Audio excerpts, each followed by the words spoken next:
Salve, salve minha galera enezeira, salve, salve meu terceirão, meus pré-vestibulandos. Professor Fagner Abreu aqui, seu professor de redação.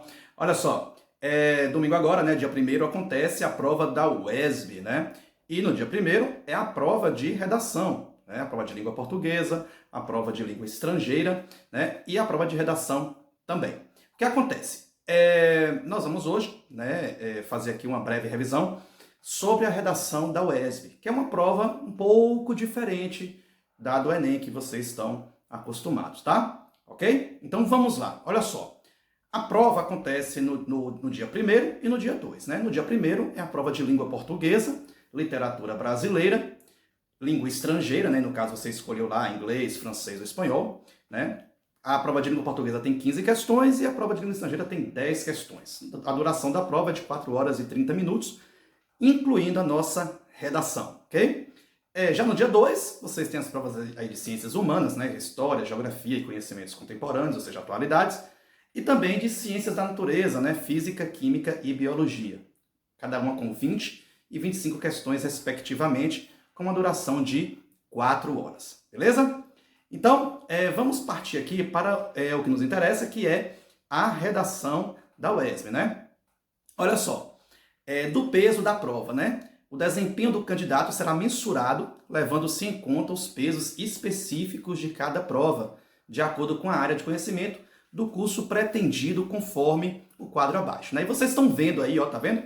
Vou colocar de novo aqui o slide, ó. Vocês estão vendo aí redação, né? Eu coloquei aí em vermelho para vocês entenderem. Tá aí, ó, redação, o peso é 5, tá? O peso da prova de redação vale o quê? 5 pontos, ok? Bom, dos critérios avaliativos, né? Então aí vocês vão ver aí que a redação, né, ela tem uma nota máxima de 10, né? A escala varia de 0 a 10 pontos, né? De acordo com os seguintes critérios, que seriam as competências do Enem, né? No caso da UESB, são esses critérios aqui. Olha só. A, o entendimento do tema proposto, né? B, clareza de argumentação e senso crítico. Preste bem atenção nisso, né? Clareza de argumentação e senso crítico. Seletividade de informação, né? Criatividade e originalidade. Aí tomar cuidado com a questão de redações prontas, né? Repertórios repetitivos. Vale lembrar que o INEP, né, na redação do Enem, orientou aos corretores, né, para ficar atentos em relação a esses modelos prontos, nessa chamada redação coringa. Então fique atento também isso na UESB, ok? E a utilização da norma da língua portuguesa, né, a gramática normativa, ok? Será anulada pela banca examinadora a redação que afastar do tema proposto, for apresentada sob forma de verso ou não estiver articulada verbalmente, apenas com números, desenhos ou palavras soltas, né? Então nós temos aí cada critério desse, vale 2 pontos, né? Só totalizando ao todo 10 pontos a redação de vocês, ok? Bom, partindo para o outro slide, nós temos aí os últimos temas da UESB, né? Os últimos temas que aconteceram na UESB. Em 2020, nós tivemos aí, só existe justiça onde a equidade opera. Igualdade não é justiça, né? Foi uma prova feita pela Consultec, né? E aí foi o tema de 2020. Em 2021, tivemos a pandemia, não aconteceu o vestibular da UESB. Em 2022, né, o tema foi Desafios para superar a insegurança alimentar no Brasil, né, do Instituto Avalia. Foi quem fez a prova, a banca realizadora da prova da UESB. Em 2023, nós tivemos Fortalecer o SUS em defesa da democracia e da vida, também do Instituto Avalia.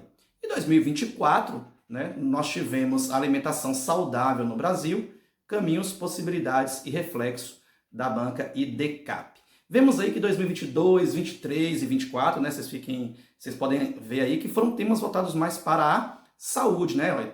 Desafios para superar a insegurança alimentar no Brasil, né? E a insegurança alimentar provoca, né, problemas também com saúde. Fortalecimento do SUS, né? Que é o nosso sistema único de saúde, né?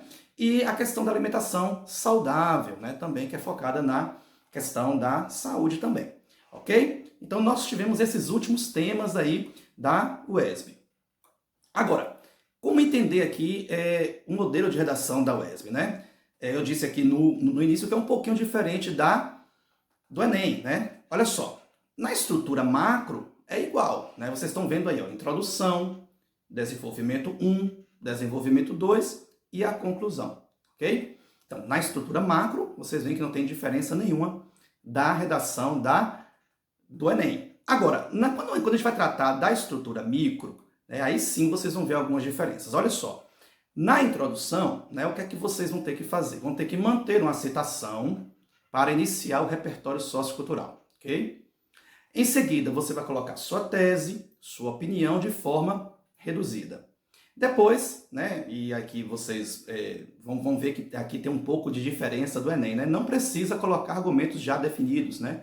Pode apenas dar um indício do que você irá desenvolver. Então você não precisa colocar aqueles encaminhamentos que a gente coloca na redação do Enem, né? Não há necessidade disso. Apenas dar um pequeno indício daquilo que você vai tratar no D1 e no D2, ok? Bom, no D1, no desenvolvimento, né? Iniciar sempre com um tópico frasal, né, mais argumentos, mais senso crítico e repertórios socioculturais. Tá? Vocês viram que lá, né, um senso crítico é um dos critérios avaliativos, né, da redação da UESB. Isso deixará a sua redação mais original, né? Então você vê também que tem lá o critério originalidade na correção da redação, ok?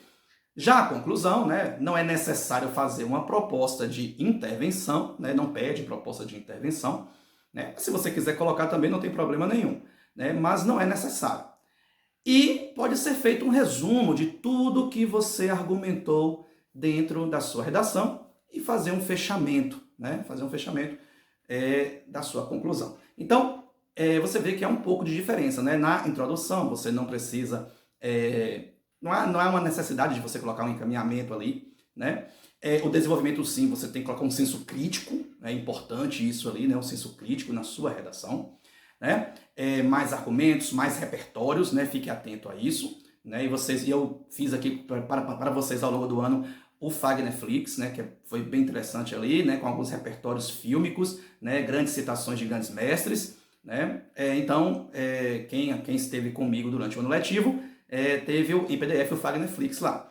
E a conclusão, né, que não é uma proposta, não é necessário fazer uma proposta de intervenção, né? E você pode fazer sim um resumo de tudo, um apanhado de tudo aquilo que você falou no seu desenvolvimento, ok? Bom, estamos aqui com o tema de 2022, né, que foi a questão, o tema de 2022 foi desafios para superar a insegurança alimentar no Brasil, né? E aí teve os textos de apoio, né? O texto 1 é um trecho da Constituição Federal, né, de 1988. Depois o texto 2, né, nós tivemos ali uma reportagem da CNN Brasil, Insegurança Alimentar e como ela avança no Brasil, né? O texto 3 tem também ali, né, um artigo, né, da Universidade Federal de Minas Gerais, né, Programa de Rádio Saúde e Ciência traça retrato da fome no país e suas consequências para a saúde de adultos e crianças, né? Já o texto 4, pesquisa revela insegurança alimentar nos lares brasileiros em 2021, né? Aí durante a pandemia, né? E olha só, esses textos aí, né, vão estar aqui na descrição, né? Em PDF tem um linkzinho lá, em PDF, e aí vocês baixam, né? Porque tem lá a apostila da nossa revisão, né? E, inclusive tem lá a proposta de 2022 do vestibular da UESB. Agora nós vamos ver aqui, olha só, uma redação do especialista, né? Uma redação de uma professora, tutora do programa Universidade para Todos da UESB, tá? Então vamos dar uma olhada aqui na redação dela. Olha só, eu fiz por partes, vamos ver aqui a introdução. O jovem personagem fictício Robin Hood busca incessantemente em suas narrativas suprir as necessidades de indivíduos os quais enfrentam misérias financeiras e não possuem condições de pagar por seus alimentos. Fora da ficção distópica, a realidade não é tão diferente. Os desafios encontrados para superar o cenário das pessoas sem acesso regular e permanente a alimentos, em quantidade e qualidade suficientes para a sobrevivência, é de fato alarmante. Então ela começa ali em cima, né? Vocês veem ali que ela começa ali com a citação, né? Robin Hood, né, que é um herói da ficção, né, em que rouba dos ricos para dar aos pobres, né, e aí ela faz essa comparação, né, da questão também da insegurança alimentar, né, ela coloca o tema ali em relação à insegurança alimentar, em quantidade e qualidade, né, dos brasileiros, que é de fato alarmante. Bom, você vê que ela coloca ali um breve indício do que ela vai falar no seu desenvolvimento. Olha só o desenvolvimento dela. Vamos para o D1. Em primeira análise, né, nós temos ali um elemento de coesão. Uma das maiores problemáticas é o não cumprimento do que assegura o documento que rege as regras brasileiras, ou seja, a Constituição Federal de 1988, a qual garante o direito de todo cidadão à alimentação. Todavia, é comum e trágico o indivíduo sem a segurança da comida em seus lares adoecendo e até morrendo por conta da falta de garantia desse direito básico. Então ela começa aí com um repertório sociocultural, né, que é a Constituição de 1988, né, um documento. Depois ela coloca também, né, o senso crítico dela, né, ela coloca ali a relação de indivíduos sem a segurança da comida em seus lares, né, adoecendo e até morrendo por conta da falta de garantia desse direito básico, né? Já no D2 dela, né, além disso, outro elemento de coesão ali, né? Apesar de alternativas já serem pensadas para tirar o Brasil do mapa da fome, como é o caso do programa Bolsa Família, né, e ela traz um exemplo aí, né, uma exemplificação, ainda assim não é suficiente para suprir as carências de cidadãos os quais sofrem com a pobreza. Desafio esse ampliado em 2020, após a pandemia do Covid-19, no qual inúmeras famílias perderam suas fontes de renda. Desse modo, o quadro da insegurança alimentar se ampliou em diversas regiões do país, né? Ela coloca lá uma crítica ali, né? E ainda constata, né, que mesmo com a ampliação do programa Bolsa Família no Covid-19, né, durante a pandemia do Covid-19, né, a insegurança alimentar se ampliou em diversas regiões do país. E aí, por fim, ela conclui, né? Dessa forma, é evidente que a superação da insegurança alimentar enfrenta diversas problemáticas, as quais não podem ser mantidas, pois em um país com tantas riquezas não é justo que haja seres humanos passando fome ou se alimentando com má qualidade. E não é necessário um Robin Hood, e aí ela faz o fechamento dela, né?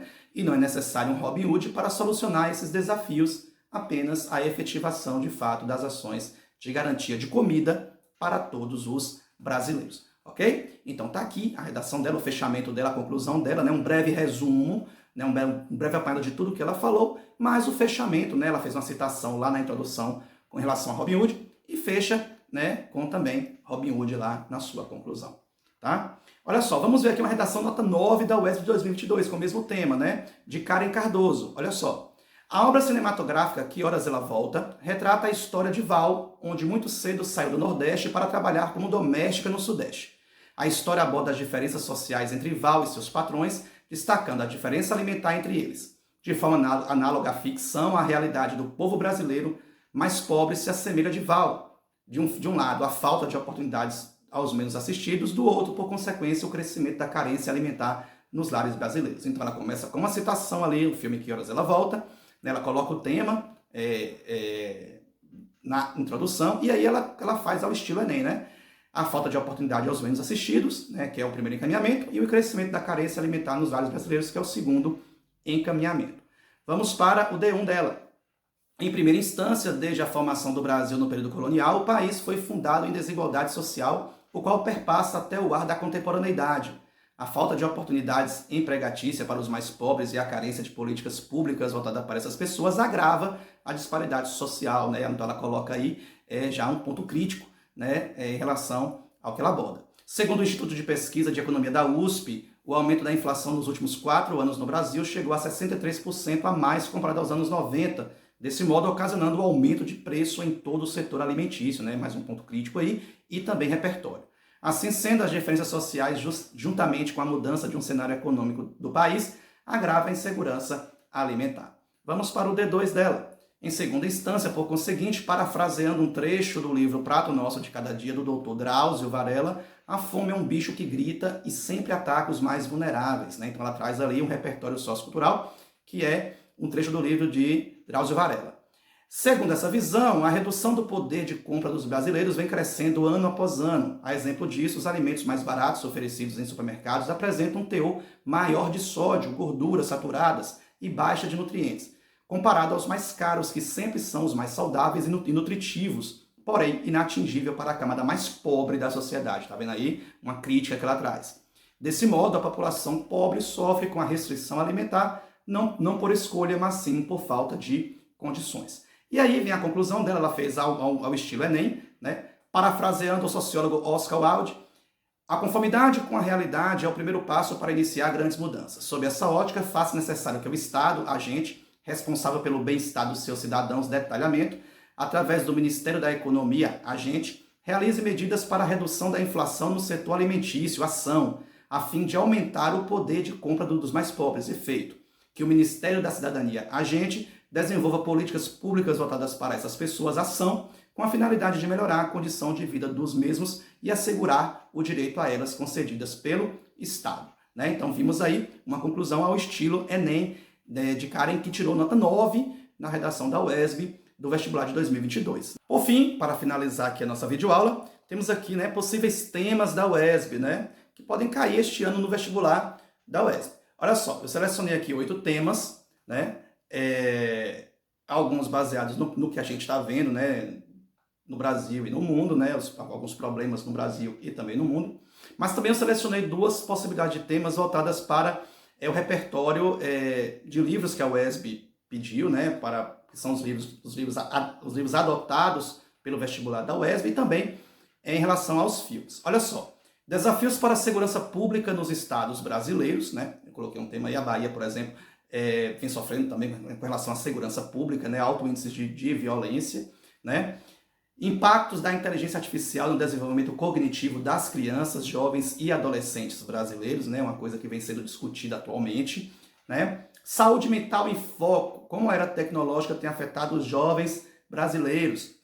Também é uma temática que vem sendo discutida ultimamente, né? Inclusive, né, nós temos aí também uma questão, né, de uma tramitação no Congresso, né, da proibição de celulares nas escolas para o ano que vem. Então, pode ser uma temática também que pode ser adotada em relação a isso.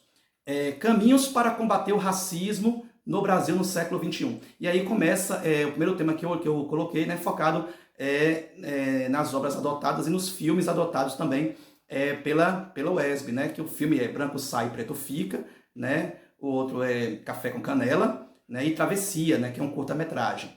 E também nós temos aqui, olha só, Torto Arado, né, que foi adotado também no vestibular, de Itamar Vieira Júnior, né, que ganhou agora esse ano, né, o seu 2º prêmio Jabuti, né, e que aqui conta a história, né, de 2 mulheres negras, tá? Um livro já reconhecido no Brasil e também mundialmente, inclusive já está com tradução em inglês. E temos também aqui, ó, Laços de Família, tá? Que é focado mais no cotidiano brasileiro, né, de pessoas brasileiras, inclusive mulheres, né, escrita por Clarice Lispector, tá? Então, olha só, caminhos para combater o racismo no Brasil no século XXI, né, e luta e resistência da mulher negra no Brasil, tá? A gente fala isso porque também você vai ver que Travessia e Café com Canela são filmes que retratam mulheres também lá, mulheres negras, tá? Questão de visibilidade. Políticas públicas e acordos internacionais, o papel do mundo no combate às mudanças climáticas, né? Algo também que a gente está vendo aí ultimamente sendo falado, né? A gente está vendo aí as mudanças climáticas, né? Alguns eventos climáticos acontecendo no Brasil e no mundo. Os desafios do envelhecimento populacional no Brasil, né? E aí dá uma olhadinha no IBGE ano passado, né? O Brasil está ficando cada vez mais envelhecido, né? E como a migração populacional tem afetado as metrópoles brasileiras, né? E a gente vê também a questão de pessoas vindo de fora para o Brasil, né? De outros países vindo para o Brasil, e também esse deslocamento interno aqui também no Brasil. Então esses aqui foram alguns dos possíveis temas que eu acredito que vai cair na prova da UESB, tá? Para os repertórios fílmicos, né? Segurança Pública, tem Cidade de Deus, coloquei aqui, Tropa de Elite 2 e Falcão, Minas do Tráfico, que é um documentário de MV Bill, né, rapper MV Bill, e do sociólogo Celso Ataíde, né? Para a inteligência artificial, né, tem Transcendence, a Revolução, que é um filme, e Inteligência Artificial, a Ascensão das Máquinas também, tá? Que é um outro filme. Para a saúde mental, né, eu selecionei aqui o filme, que é um documentário, O Dilema das Redes, da Netflix, né, e Cyberbullying também, que é um filme, ok?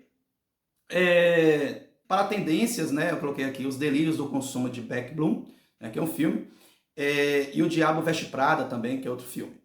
Para a migração, eu selecionei aqui Capacetes Brancos, que é um filme documentário, né, e Sérgio, que é um filme que conta a história do brasileiro diplomata Sérgio Vieira de Lima, que morreu no Iraque durante a invasão lá dos Estados Unidos no país em 2002, ok? Para mudanças climáticas, o Wall-E, né, que é um filme de animação, e Não Olhe Para Cima, tá? Que também é um filme. Para envelhecimento populacional, eu escolhi Um Senhor Estagiário, tá? Que é um filme, e Meu Pai também, que é um outro filme, tá? E para a questão lá da questão do racismo, né? Tem um filme Medida Provisória, que é um filme brasileiro, tá? Que também pode ser colocado também em relação ao segundo tema lá que eu falei com vocês, sobre a resistência de mulheres negras no Brasil, né? Que também pode ser também usado medida provisória, ok? Bom, por hoje é só, galera. Espero que tenha ajudado vocês aí na revisão para o vestibular da UESB, tá? Desejo uma boa sorte, uma ótima prova, uma excelente prova, tá? Tenham paciência, calma, tá? Que tudo dará certo, ok? Boa sorte para vocês e beijo do prof.